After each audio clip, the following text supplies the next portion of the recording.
자, 보겠습니다. 이제 관료제 들어갈게요. 자, 관료제 하면 생각나는 게 이제 막스 베버죠.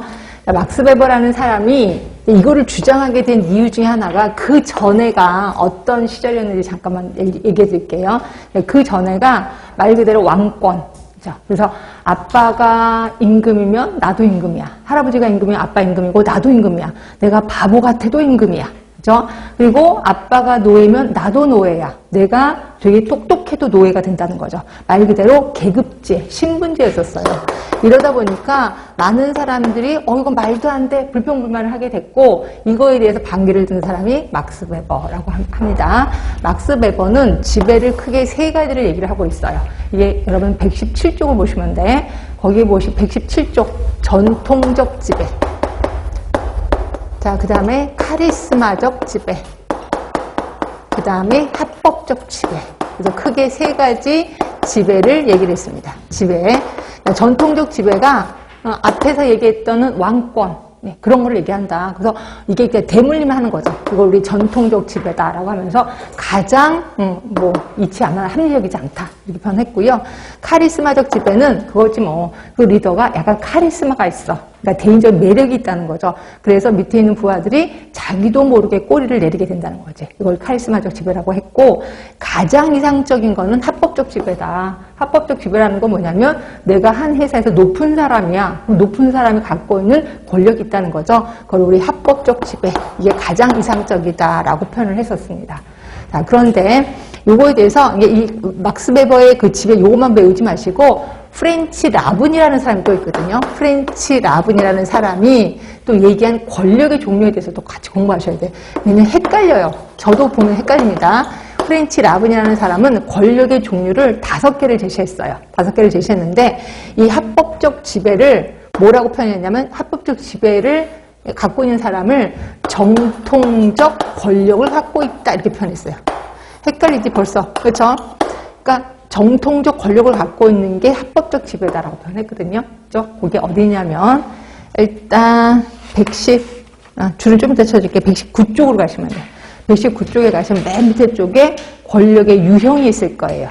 보이시지? 프렌치 라븐이라는 사람 아래쪽에 있을 겁니다. 권력의 유형. 거기에 정통적 권력 보이시죠? 정통적 권력. 막스 베버의 합법적 권위와 유사하다라고 표현했고요. 그러니까 권력 소지자가 말 그대로 한 회사의 사장이야, 회장이야. 그러면 그 사람이 갖고 있는 권력을 갖고 있다는 거죠. 이게 정통적 권력이라고 표현했고요. 요 분도 시험 문제에 좀 나오는 편이어서 어쩔 수가 없습니다. 그것뿐이 아니라 보상적 권력, 강요적 권력, 준거적 권력, 전문가적 권력 있습니다.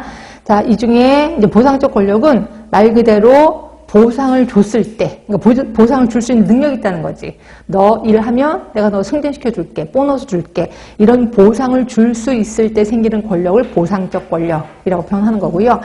강요적 권력은 상대방을 처벌할 수 있을 때 성립하는 권력이야. 이게 누가 많이 갖고 있어요? 깍두기들이 많이 갖고 있지. 깍두기들이 살려는 드릴게. 뭐 이렇게 얘기를 하잖아요. 나 너 처벌할 수 있어. 근데 일을 하면은 너 살려는 줄게. 이게 이제 강요적 권력이라고 보시면 되고요. 그 다음에 이제 준거적 권력이요. 자, 준거적 권력은 대부분 연예인들이 많이 갖고 있는 거예요. 결국 팬들이 저 연예인처럼 되고 싶어. 저 연예인이라 한 번이라도 좀 만나서 밥이라도 먹고 싶어. 이랬을 때 이제 만들어지는 권력을 준거적 권력이라고 하는 거고요. 거기 보이시나요?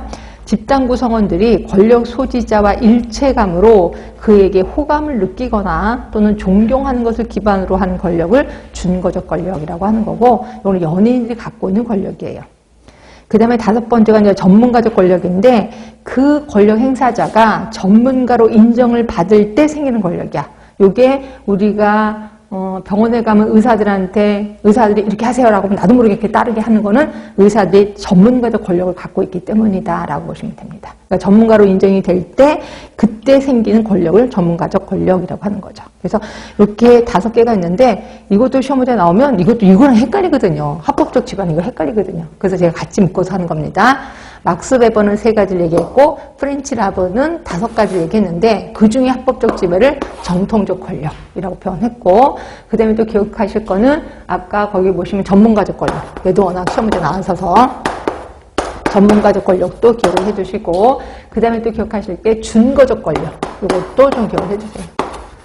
나머지는 뭐 그냥 보상 권력 이런 거는 그냥 넘어가더라도 요 세 개는 꼭 기억해 주셔야 돼. 정통적 권력, 전문가적 권력, 준거적 권력. 네, 그렇게 해서 보시면 되고.